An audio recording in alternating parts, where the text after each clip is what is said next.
Hi, I'm Dan Chapman, the founder of Remedies, and I'm heading to Optima Nutrition in St. Charles, Missouri.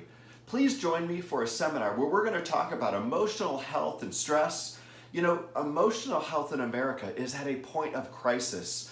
The impact of our emotions and stress on our overall health is significant. Sometimes we feel like we're out of control, there's no coming back. Our brain and our body are not cooperating. You know, you might be struggling with fatigue, you might have difficulty focusing, you might sometimes feel like your brain is racing, and at other times like you just cannot keep up. We're going to talk about how stress, emotions, brain health, and even cravings all intersect and affect our health. And you know what? I'm happy to tell you that there are answers that are natural, safe, and effective. So come out to Optima Nutrition on Thursday, July 18th. We're going to start promptly at 6 o'clock p.m. Please come a little bit early. I'd love a chance to get to know you, and I've got a free gift for the first 10 people that arrive. Thanks for listening, and I look forward to seeing you very soon. Bye now.